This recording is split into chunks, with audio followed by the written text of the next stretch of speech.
Hello everyone, this is Kiki Alexander. You know me as the Panda Photographer, and we're about to get started, and we're going to talk about the Sigma 1835, 5 years, and why I believed that this is probably, I'm going to say it again, not probably, this is going to be the best crop sensor lens for APS-C. But why do I like it so much that it is just mind-boggling that this lens can do everything I asked it to do and a lot more? But we're gonna wait for a little bit of people to jump into the live stream before we get started.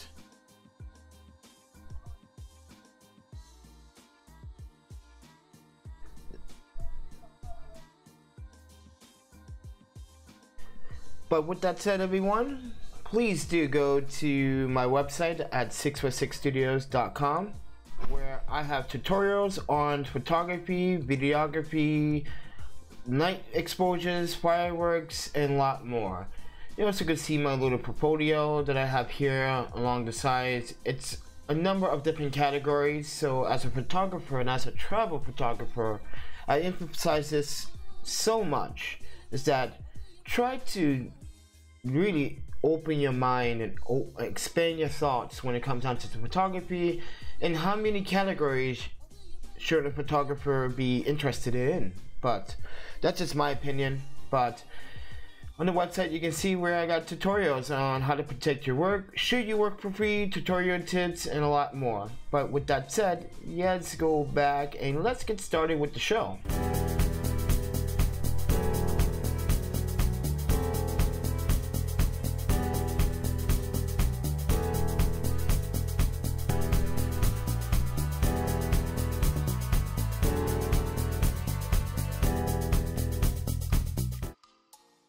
So everyone, before I even start the video, I'm going to tell you how I process my images, and we're going to show you how I process my images, because the last live stream it didn't show the other folder display folders as I was trying to edit and export and show you the collection.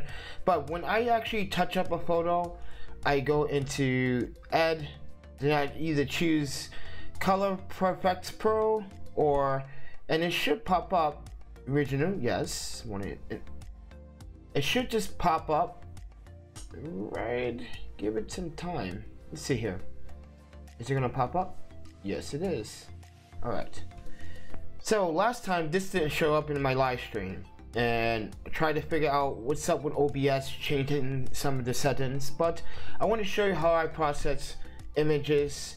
So when I touch them up in Lightroom, I also do a little bit of nick collection and do some adjustments, quite a bit of adjustments. And as you can see, I can go really HDR on this image if I wanted to, and this was shot with the Sigma 18-35, by the way. And I'm using a Sony a77 Mark II, but keep in mind that they do have it for Canon, Panasonic, Nikon, Sony, and I think there's an adapter to mount it on a Fuji, but I'm quite not sure about that. But this is how I process my images, so you guys can see firsthand how I do it. And once I'm done, I also export it 2 different ways. Now I'm gonna fix this really quickly so you guys can see how I export this. So when I'm actually in exporting these files, I actually have 3 folders. One's a low-res non-watermark, there's a high-res folder, and a low-res folder.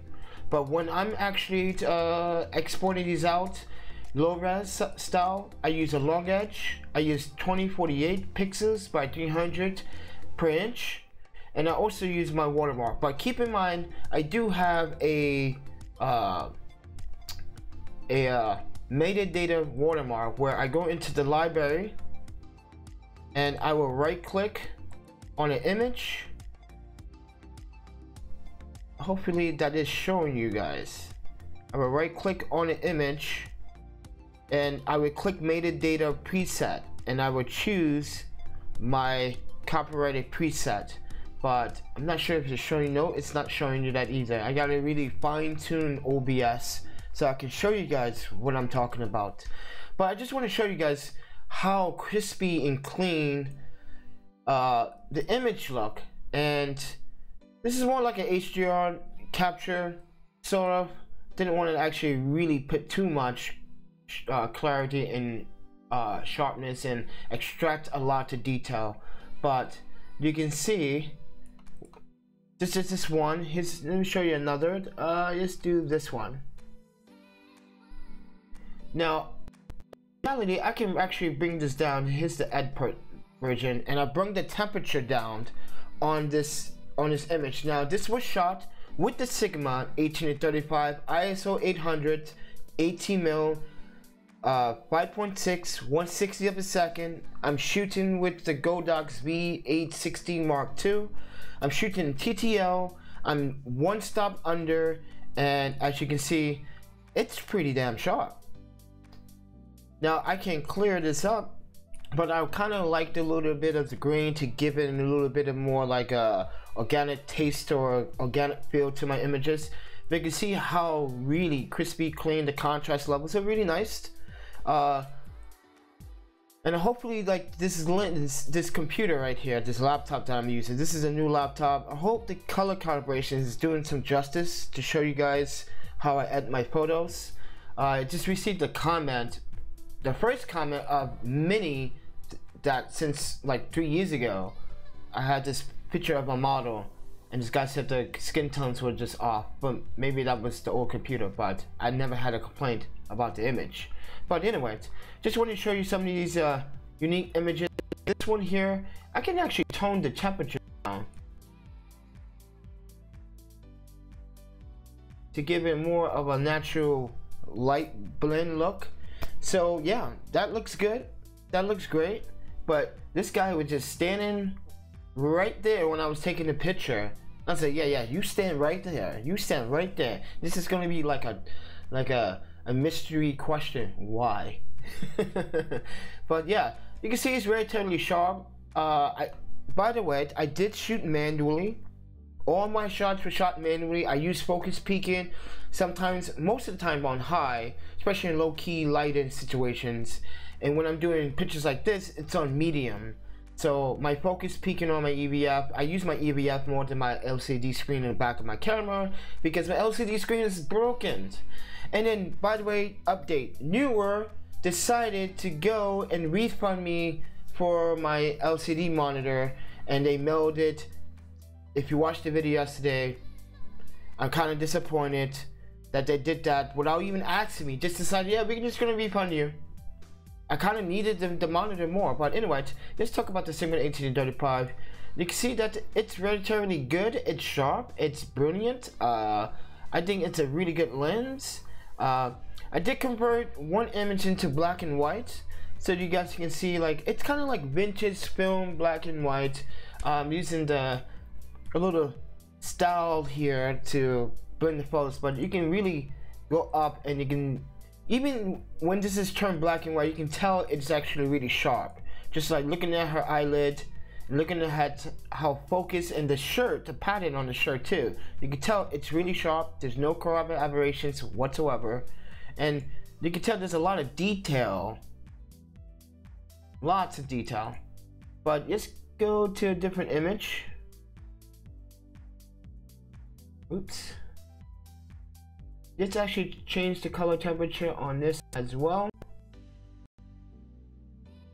Do right about there.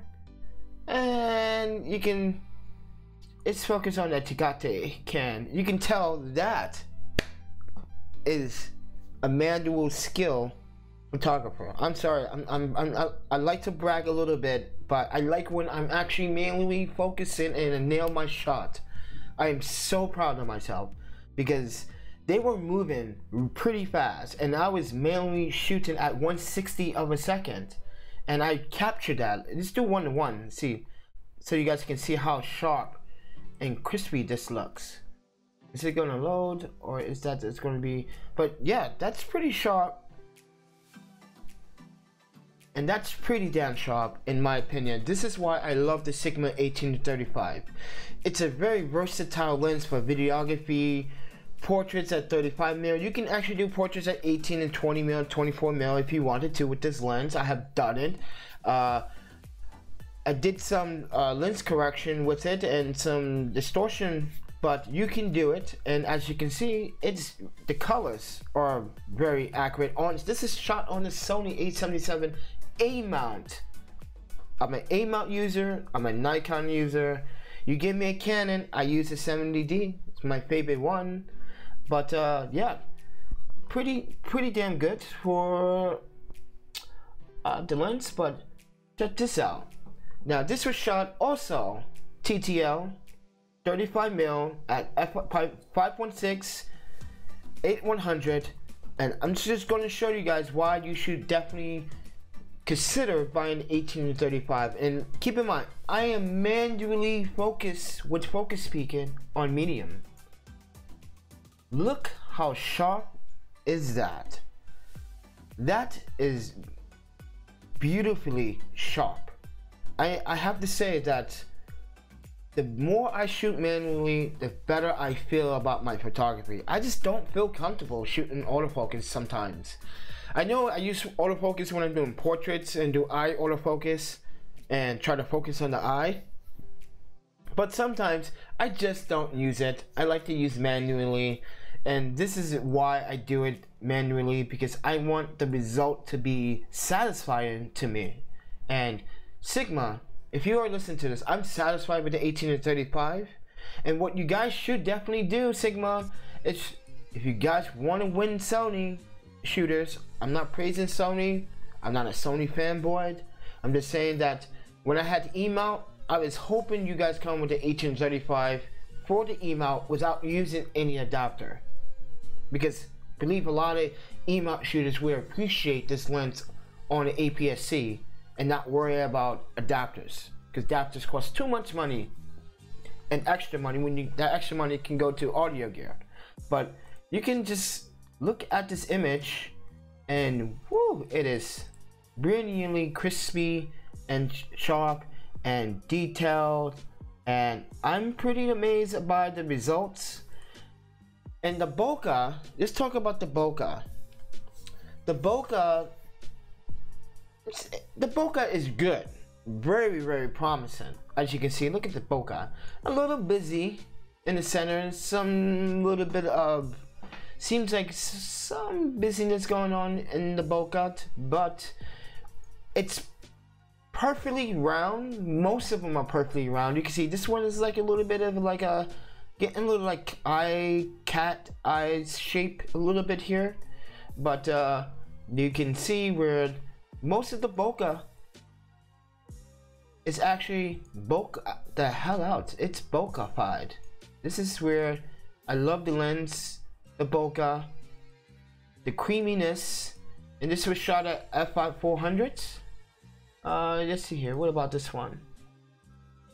This one shot with the Sigma 18-35 once again. Oops, why does it keep doing that? And you can see that it's sharp lens. This is I shot this underexposed by 2 stops, brung it up, and ISO 300, 26mm, f1.8, 1/100 of a second.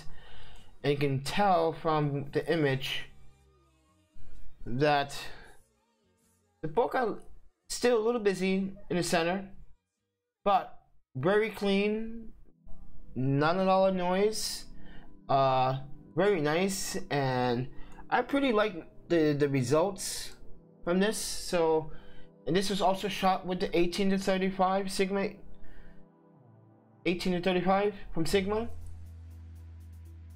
Crispy and sharp and nice and contrasty. I believe that this is probably one of the best lenses that you can actually buy at this current time.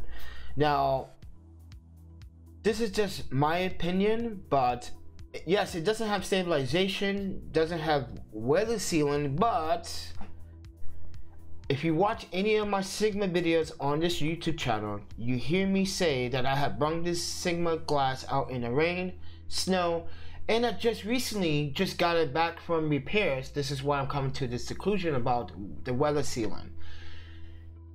So when I send it back for repairs,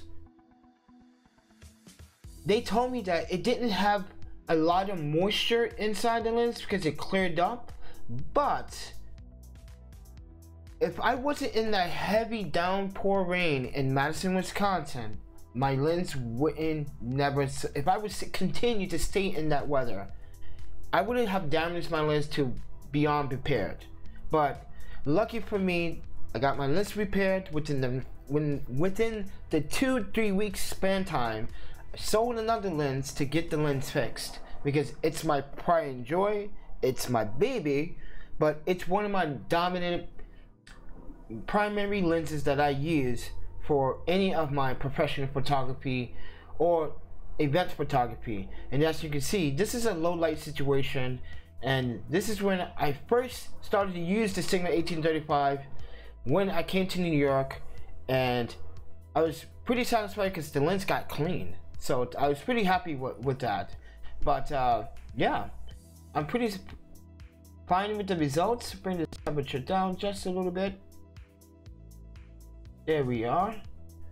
That looks a little bit better.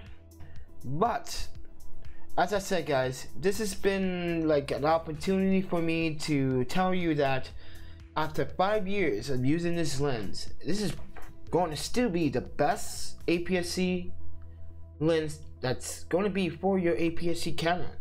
Now, I'm not sure what your guys' opinions are later on after you watch this, but as a enthusiast photographer,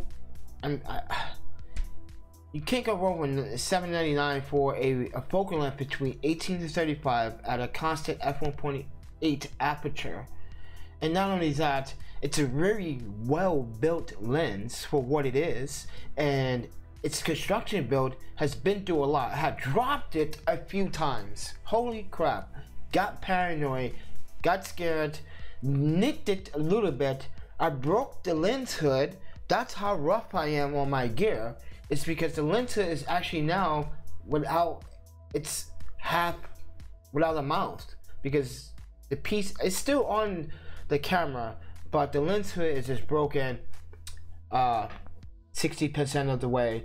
And that's because when you're at events like this, people bump into you, you either get pushed back or you get damaged. So always protect that front element, and that's why I use the lens hood. That's why I'm not really bummed about the lens hood being broken, because the lens hood is for that protection.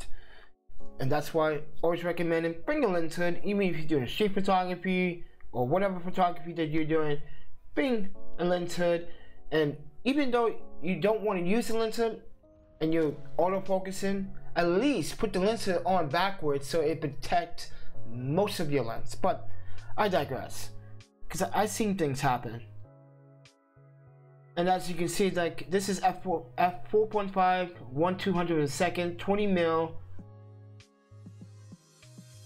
And this is why you guys should really buy the Sigma 1835. It works really well. Yes, there is some flaring when shooting.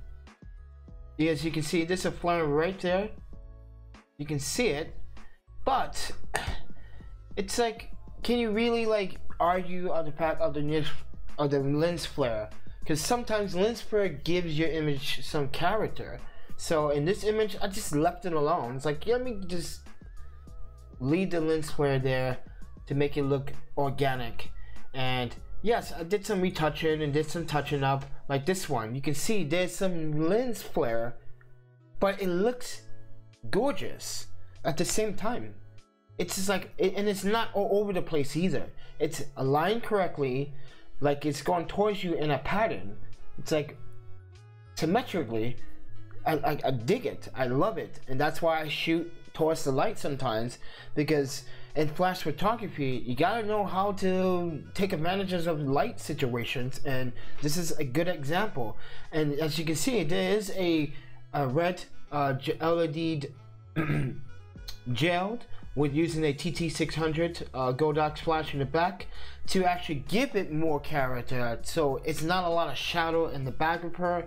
Because if it was a lot of shadow, trust me, it won't be as very appealing as you see it now. So trust me on that. But with that said, everyone, this is just the Panda Photographer.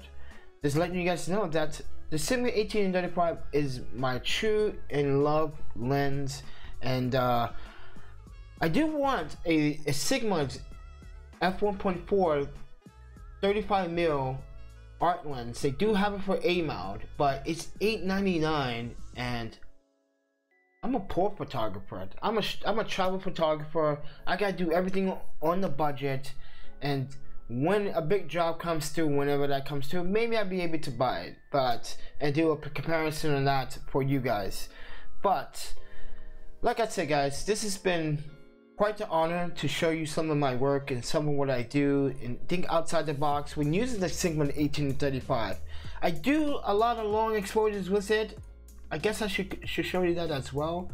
I do other contests with it. Great lighting, great aperture, open up, f5.6. You can see here, like Sigma 1835 at f11, ISO 64, 22mm, 8 seconds, using a very powerful flashlight, and it's like, and spinning it really fast. I don't want to spin it too slow because I don't want too much light burn. I just swing it really fast in the motion. Now it takes quite a few shots to get what you want right, but result is that it's pretty, is great, and looks good. Like this one here, Sigma 1835 f13, 3.2 seconds. We can go in, take a closer look, and you can see that, yeah, it's pretty. I like the starburst effect on the light, which I do enjoy and I do love and I do like. This was shot in Madison, Wisconsin. This is before the freaking rainstorm happened, and I was out there shooting, and everyone was actually really happy to see me shoot some nice photography. You can see that, if you guys want to know that, look at the starburst. That's gorgeous. That's really pretty. But look at the detail. Look at the sharpness and detail, contrast levels. You can see there's no corroborative aberrations whatsoever. And people worry about when it stops down to f13, does it start to diffract? Diffraction start to kick in? And the answer is, I never experienced diffraction. Now, well, technically I have at f16, but I fixed that in correction, but most people don't even notice it. But diffraction is minimum to a point where it's still very usable. You can look at the grass here, nice and green, popping, the storefronts, the branches, just showing you a little bit of where that starburst is kicking in. So that's f13. So yeah, this is a great lens for what it's capable. So this is show you before. This is before, ladies and gentlemen. So this is before. This is when you see when I'm actually doing everything but exposing it for a reason. I'm not exposing this image for a number of reasons. You do see my highlights, you do see my whites down for a reason. Now take a look. Take a good look before we convert this over to the finishing one. And you can tell by the difference, sorry. Let's do a comparison here. Do before. Nope. Why is it not doing that? No. That's weird. Oh, Lightroom. Give up on you. It's so easy to work with before. But anyway, guys. Okay. So, what I also want to show you is a little something like this. So, this image before was just, you can see the sort of a big difference here with the contrast levels and the lighting. So I did do some adjustments, some minor adjustments. And you can tell that it's pretty decent shot. But with that said, everyone, let me see what else I have here. Like the night before, I took this here in New York City. Come on. And you can tell, and I was actually moving a lot, so I kind of salvaged this lens because it looked a little bit out of focus, just a little bit, but it's super sharp. 1/60th of a second, ISO 640, 18mm, 1.8, super duper sharp. A little soft at 1.8, which I understand, but when I actually fixed the image, it looks a little better. But I like the black and white vintage look, and I like how this looks compared to this one here. Just don't like the blue. Sky was too blue for me. But if you guys have any questions about the Sigma 1835, leave your comments down below. If you guys want to support the channel, there is a PayPal link down in the descriptions below. It really does help me out. Please follow, please subscribe. If you guys want to learn more about what I do, just go to the website and you can see a bunch of other photos, long exposures, actual photography with the Sigma 1835. Not all of them are shot with the 1835, so keep that in mind, but most of them are. So with that said, everyone, thank you for joining, thank you for subscribing, and thank you for tuning in to the live stream of why the 1835, why I'm in love with the 1835 after 5 years. So with that said, everyone, thank you for tuning in, and hopefully you guys have a really pleasant weekend, and I will see your faces tomorrow. Peace.